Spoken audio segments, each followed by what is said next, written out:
ನಮಸ್ಕಾರ ಎಲ್ಲರಿಗೂ ಶೇರ್ ಸುದ್ದಿ ಒಂದು ಚಾನಲ್ಗೆ ಸ್ವಾಗತ. ನಾನು ಆರ್ಯನ್ ಚೇತನ್ ರಾಜ್. ಬನ್ನಿ ನಾಳೆಯ ನಿಫ್ಟಿ ಹಾಗೂ ಬ್ಯಾಂಕ್ ನಿಫ್ಟಿಯ ಇಂಪಾರ್ಟೆಂಟ್ ಸಪೋರ್ಟ್ಸ್ ಮತ್ತೆ ರೆಸಿಸ್ಟೆನ್ಸ್ ಲೆವೆಲ್ ಗಳನ್ನ ನೋಡ್ಕೊಂಡ್ ಬರೋಣ. ನೆಕ್ಸ್ಟ್ ನಾವು ನಿಫ್ಟಿಯ ಚಾರ್ಟ್ ಅನಾಲಿಸಿಸ್ ಶುರು ಮಾಡೋದಕ್ಕೂ ಮುಂಚೆ ನಿನ್ನೆ ನಾವು ಮಾಡಿದಂತಹ ಚಾರ್ಟ್ ಅನಾಲಿಸಿಸ್ ಪರ್ಫೆಕ್ಟ್ ಆಗಿ ಇತ್ತಾ ಇಲ್ವಾ ಅಂತ ನೋಡೋದಾದ್ರೆ, ನಮ್ಗೆ ಕ್ಲೋಸಿಂಗ್ ಕೊಟ್ಟಿತ್ತು ಈ ರೇಂಜ್ ನಲ್ಲಿ ನಾವು ರೆಸಿಸ್ಟೆನ್ಸ್ ಲೆವೆಲ್ ಮತ್ತೆ ಸಪೋರ್ಟ್ ಲೆವೆಲ್ ಇದನ್ನ ಹಾಕೊಂಡಿದ್ವಿ. 24,650 ನಮ್ಮ ಸಪೋರ್ಟ್ ಆಗಿತ್ತು, 24,727 ನಮ್ಮ ರೆಸಿಸ್ಟೆನ್ಸ್ ಆಗಿತ್ತು. ಈ ಲೆವೆಲ್ ನ ಕ್ರಾಸ್ ಮಾಡಿದ ನಂತರ ಗ್ಯಾಪ್ ಅಪ್ ಅಲ್ಲಿ ಓಪನ್ ಆಗ್ತಾ ಇದೆ ಅಂತಂದ್ರೆ ಮಲ್ಟಿಪಲ್ ಕನ್ಫರ್ಮೇಶನ್ ತಗೋತೀವಿ, ಜೆನ್ಯೂನ್ ಬ್ರೇಕ್ಔಟ್ ಆಗ್ತಾ ಇದೆ ಅಂತ ನೋಡ್ತೀವಿ. ಆ ನಂತರ ನಾವು ಟಾರ್ಗೆಟ್ ಗಳನ್ನ ಫಿಕ್ಸ್ ಮಾಡ್ಕೋಬಹುದು. ನಮ್ಮ ಟಾರ್ಗೆಟ್ ಲೆವೆಲ್ ಯಾವ್ದಾಗಿತ್ತು, ರೆಸಿಸ್ಟೆನ್ಸ್ ಲೆವೆಲ್ ನಿನ್ನೆ ನಾವು ಡಿಸ್ಕಷನ್ ಮಾಡಿದ್ವಿ, ನೆನಪಿದ್ಯಾ? ನಿನ್ನೆ ಹಾಕಿರುವಂತ ಡ್ರಾಯಿಂಗ್ಸ್ ಗಳನ್ನ ಇನ್ನೂ ಚೇಂಜ್ ಮಾಡಿಲ್ಲ, ಅದೇ ಡ್ರಾಯಿಂಗ್ಸ್ ಇದೆ. ನಾನು ಹಾಕಿದಂತ ಡ್ರಾಯಿಂಗ್ಸ್ ನ ಟಚ್ ಮಾಡಿದ ಕೂಡಲೇ ಮಾರ್ಕೆಟ್ ನೋಡಿ ಹೇಗೆ ರಿವರ್ಸ್ ಆಯ್ತು. ಈ ಲೆವೆಲ್ ಗಳಲ್ಲಿ ಅರ್ಲಿಯರ್ ಪ್ರಾಫಿಟ್ ಗಳನ್ನ ಬುಕ್ ಮಾಡ್ಕೊಂಡ್ರೆ ಸೇಫ್ ಆಗ್ತಾರೆ ಅಂತ ನಿನ್ನೆ ಡಿಸ್ಕಷನ್ ಮಾಡಿದ್ವಿ. 24,920 ನಮ್ಮ ರೆಸಿಸ್ಟೆನ್ಸ್ ಲೆವೆಲ್ 1 ಆಗಿರುವ ಸಾಧ್ಯತೆ ಇರುತ್ತೆ ಅಂತ ನಿನ್ನೆ ಡಿಸ್ಕಷನ್ ಮಾಡಿದ್ವಿ. ಅದೇ ಲೆವೆಲ್ ನ ಟಚ್ ಮಾಡಿದ ನಂತರ ಮಾರ್ಕೆಟ್ ನೋಡಿ ಎಲ್ಲಿ ಓಪನ್ ಆಯ್ತು ಅಲ್ಲೇ ಬಂದು ಟಚ್ ಮಾಡಿ ಮತ್ತೆ ಅಗೇನ್ ಮಿಡ್ ಅಲ್ಲಿ ಬಂದು ಇವತ್ತು ಕ್ಲೋಸಿಂಗ್ ಆಯ್ತು. ಸೊ ಇಲ್ಲಿಗೆ ನಾವು ಅರ್ಥ ಮಾಡ್ಕೋಬಹುದು ನಾವು ನಿನ್ನೆ ಮಾಡಿದಂತಹ ಮಾರ್ಕೆಟ್ ಪ್ರೆಡಿಕ್ಷನ್ ಪರ್ಫೆಕ್ಟ್ ಆಗಿ ಇದೆ ಅಂತ. ನೆಕ್ಸ್ಟ್ ಬನ್ನಿ ನಿಫ್ಟಿ ಹಾಗೂ ಬ್ಯಾಂಕ್ ನಿಫ್ಟಿಯ ಚಾರ್ಟ್ ಅನಾಲಿಸಿಸ್ ನೋಡ್ಕೊಂಡ್ ಬರೋಣ. ನಾಳೆ ನಮ್ಗೆ ಯಾವ ಯಾವ ಲೆವೆಲ್ಗಳು ನಿಫ್ಟಿನಲ್ಲಿ ಸಪೋರ್ಟ್ ಆಗಿ ವರ್ಕ್ ಆಗ್ತಾ ಇದೆ, ಯಾವ ಲೆವೆಲ್ ರೆಸಿಸ್ಟೆನ್ಸ್ ಆಗಿ ವರ್ಕ್ ಆಗ್ತಾ ಇದೆ ಅಂತ ನೋಡೋದಾದ್ರೆ, ನಮ್ಗೆ ಇವತ್ತು ಸಪೋರ್ಟ್ ಆಗಿ ವರ್ಕ್ ಆಗ್ತಾ ಇರೋದು 24,727 ಈ ರೇಂಜ್ ನಮ್ಗೆ ಸಪೋರ್ಟ್ ಆಗಿ ವರ್ಕ್ ಆಗ್ತಾ ಇದೆ. ನಾಳೆ ನಾವು ರೆಸಿಸ್ಟೆನ್ಸ್ ಆಗಿ ಕನ್ಸಿಡರ್ ಮಾಡಬಹುದಂತಹ ಜಾಗ ಯಾವುದು ಅಂತಂದ್ರೆ 24,800 ಇದು ನಮ್ಮ ರೆಸಿಸ್ಟೆನ್ಸ್ ಲೆವೆಲ್ ಆಗಿರುತ್ತೆ. ಇನ್ ಕೇಸ್ ಮಾರ್ಕೆಟ್ ಗ್ಯಾಪ್ ಅಪ್ ಅಲ್ಲಿ ಓಪನ್ ಆಗ್ತಾ ಇದೆ, ಮಲ್ಟಿಪಲ್ ಕನ್ಫರ್ಮೇಶನ್ ಸಿಗ್ತಾ ಇದೆ ಅಂತಂದ್ರೆ ಈ ಲೆವೆಲ್ ನಮ್ಮ ಸಪೋರ್ಟ್ ಆಗಿ ವರ್ಕ್ ಆಗುತ್ತೆ.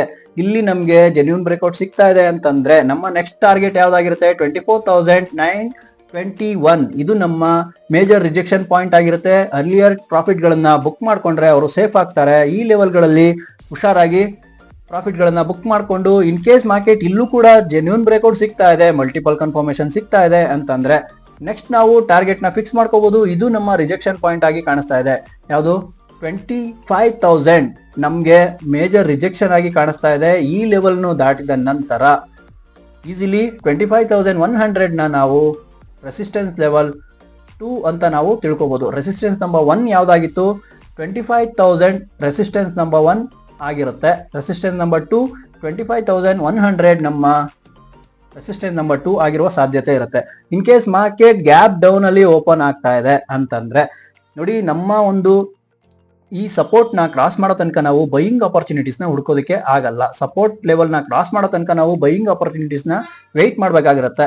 ಇಲ್ಲಿ ಮಲ್ಟಿಪಲ್ ಕನ್ಫರ್ಮೇಶನ್ ಸಿಗ್ತಾ ಇದೆ, ಜೆನ್ಯೂನ್ ಬ್ರೇಕ್ಔಟ್ ಆಗ್ತಾ ಇದೆ ಅಂತಂದ್ರೆ ನಮ್ಗೆ ನೆಕ್ಸ್ಟ್ ಲೆವೆಲ್ ನ ಸಪೋರ್ಟ್ ಇದಾಗಿರುತ್ತೆ. 24,500 ನಮ್ಮ ಸಪೋರ್ಟ್ ಲೆವೆಲ್ 1 ಆಗಿರುವ ಸಾಧ್ಯತೆ ಇರುತ್ತೆ. ಯಾಕೆಂದ್ರೆ ಇಲ್ಲಿ ನಮ್ಗೆ ಒಂದು ಸಪೋರ್ಟ್ ಸ್ಟ್ರಾಂಗ್ ಸಪೋರ್ಟ್ ಆಗಿ ಇಲ್ಲಿ ಸಿಗ್ತಾ ಇರೋದ್ರಿಂದ ಇದನ್ನ ನಾವು ಕನ್ಸಿಡರ್ ಮಾಡಬಹುದು. ಇನ್ ಕೇಸ್ ಇನ್ ಬಿಟ್ವೀನ್ ಎಲ್ಲೂ ಬ್ರೇಕ್ಔಟ್ ಆಗ್ತಾ ಇಲ್ಲ, ನಾನು ಹಾಕಿರುವಂತ ಲೈನ್ ಗಳನ್ನ ಬ್ರೇಕ್ಔಟ್ ಆಗ್ತಾ ಇಲ್ಲ ಅಂತಂದ್ರೆ ಇದು ನಮ್ಮ ಟೈಮ್ ಪಾಸ್ ನ ಲೆವೆಲ್ ಆಗಿರುತ್ತೆ. ಈ ಟೈಮ್ ಪಾಸ್ ಲೆವೆಲ್ ಅಲ್ಲಿ ಬೈಯಿಂಗ್ ಅಪರ್ಚುನಿಟೀಸ್ ನ ಹುಡ್ಕೋದಕ್ಕೆ ಖಂಡಿತವಾಗ್ಲೂ ಸಾಧ್ಯ ಆಗಲ್ಲ.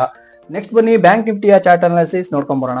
ನೆಕ್ಸ್ಟ್ ನಾವು ಬ್ಯಾಂಕ್ ನಿಫ್ಟಿಯ ಚಾರ್ಟ್ ಅನಾಲಿಸಿಸ್ ನೋಡೋದಾದ್ರೆ 15 ಮಿನಿಟ್ಸ್ ನ ಟೈಮ್ ಫ್ರೇಮ್ ನಲ್ಲಿ ನಮ್ಗೆ ಇವತ್ತು ಕ್ಲೋಸಿಂಗ್ ಕೊಟ್ಟಿತ್ತು ಈ ರೇಂಜ್ ನಲ್ಲಿ. ಇದು ಒಂದು ರೀತಿಯ ಡೋಜಿ ಆಗಿ ಕ್ಯಾಂಡಲ್ ಫಾರ್ಮ್ ಆಗಿದೆ. ಎಲ್ಲಿ 55,065 ರೇಂಜ್ ನಲ್ಲಿ ಕ್ಲೋಸಿಂಗ್ ಕೊಟ್ಟಿದೆ. ಇವತ್ತು ನಮಗೆ ಸಪೋರ್ಟ್ ಮತ್ತೆ ರೆಸಿಸ್ಟೆನ್ಸ್ ಲೆವೆಲ್ಗಳು ಯಾವ್ಯಾವುದು ಅಂತ ನೋಡೋದಾದ್ರೆ 54,900 ನಮ್ಮ ಸಪೋರ್ಟ್ ಆಗಿ ವರ್ಕ್ ಆಗ್ತಾ ಇದೆ, 55,650 ನಮ್ಮ ರೆಸಿಸ್ಟೆನ್ಸ್ ಆಗಿ ವರ್ಕ್ ಆಗ್ತಾ ಇದೆ. ಮಾರ್ಕೆಟ್ ನಾಳೆ ಗ್ಯಾಪ್ ಅಪ್ ಅಲ್ಲಿ ಓಪನ್ ಆಗ್ತಾ ಇದೆ, ಮಲ್ಟಿಪಲ್ ಕನ್ಫರ್ಮೇಶನ್ ಸಿಗ್ತಾ ಇದೆ ಅಂತಂದ್ರೆ ಅರ್ಲಿಯರ್ ನಮ್ಗೆ ಇಲ್ಲೊಂದು ರಿಜೆಕ್ಷನ್ ಸಿಗ್ತಾ ಇದೆ. ಈ ರಿಜೆಕ್ಷನ್ ನ ದಾಟ್ಲೇಬೇಕು. ಈ ರಿಜೆಕ್ಷನ್ ನ ದಾಟೋ ತನಕ ನಾವು ಬೈಯಿಂಗ್ ಅಪರ್ಚುನಿಟೀಸ್ ನ ಹುಡ್ಕೋದಕ್ಕೆ ಆಗಲ್ಲ ಸರ್. ಯಾವುದು 55,300 ಲೆವೆಲ್ ನ ಕ್ರಾಸ್ ಮಾಡಬೇಕು. ಇಲ್ಲಿ ಮಲ್ಟಿಪಲ್ ಕನ್ಫರ್ಮೇಶನ್ ಸಿಗಬೇಕು, ಜೆನ್ಯೂನ್ ಬ್ರೇಕ್ಔಟ್ ಕೊಡ್ತಾ ಇದೆಯಾ ಅಂತ ಕನ್ಫರ್ಮೇಶನ್ ಸಿಕ್ಕ ನಂತರ ನಮ್ಮ ನೆಕ್ಸ್ಟ್ ಲೆವೆಲ್ ನ ಟಾರ್ಗೆಟ್ 55,500 R1 ಆಗಿರುತ್ತೆ, ಅಂದ್ರೆ ರೆಸಿಸ್ಟೆನ್ಸ್ ನಂಬರ್ 1 ಆಗಿರುತ್ತೆ. ಈ ಲೆವೆಲ್ ನಮ್ಮ ರೆಸಿಸ್ಟೆನ್ಸ್ ನಂಬರ್ 2 ಆಗಿರುವ ಸಾಧ್ಯತೆ ಇರುತ್ತೆ. ಯಾವುದು 55,700 ನಮ್ಮ ರೆಸಿಸ್ಟೆನ್ಸ್ ನಂಬರ್ 2 ಆಗಿರುವ ಸಾಧ್ಯತೆ ಹೆಚ್ಚಿರುತ್ತೆ. In case market gap down ಅಲ್ಲಿ ಓಪನ್ ಆಗ್ತಾ ಇದೆ, ಮಲ್ಟಿಪಲ್ ಕನ್ಫರ್ಮೇಶನ್ ಸಿಗ್ತಾ ಇದೆ ಅಂತಂದ್ರೆ ಈ ಲೆವೆಲ್ ನ ಕ್ರಾಸ್ ಮಾಡೋ ತನಕ ನಾವು ವೆಯ್ಟ್ ಮಾಡ್ತೀವಿ. ಬೈಯಿಂಗ್ ಅಪರ್ಚುನಿಟೀಸ್ ನ ಹುಡುಕ್ಬೇಕು ಅಂತಂದ್ರೆ ಮಲ್ಟಿಪಲ್ ಕನ್ಫರ್ಮೇಶನ್ ಮಾಡ್ಕೋತೀವಿ, ಜೆನ್ಯೂನ್ ಬ್ರೇಕ್ಔಟ್ ಆಗ್ತಾ ಇದೆ ಅಂತ ನೋಡ್ತೀವಿ. ಆ ನಂತರ ನಮ್ಮ ನೆಕ್ಸ್ಟ್ ಲೆವೆಲ್ ನ ಟಾರ್ಗೆಟ್ 54,540 ನಮ್ಮ ಟಾರ್ಗೆಟ್ ಆಗಿರುತ್ತೆ. ಇದು ನಮ್ಮ ಸಪೋರ್ಟ್ ಲೆವೆಲ್ 1 ಆಗಿರುವ ಸಾಧ್ಯತೆ ಇರುತ್ತೆ. ಏನಕ್ಕೆ ಇದು ನಮ್ಮ ಪ್ರೀವಿಯಸ್ ಅಲ್ಲಿ ಸ್ಟ್ರಾಂಗ್ ಸಪೋರ್ಟ್ ಆಗಿ ವರ್ಕ್ ಆಗ್ತಾ ಇರೋದ್ರಿಂದ, ಅಂದ್ರೆ ನಾಳೆಗೆ ನಾವು ಈ ಲೆವೆಲ್ ನ ಸ್ಟ್ರಾಂಗ್ ಸಪೋರ್ಟ್ ಅಂತ ನಾವು ಕನ್ಸಿಡರ್ ಮಾಡುವ ಸಾಧ್ಯತೆ ಇರುತ್ತೆ.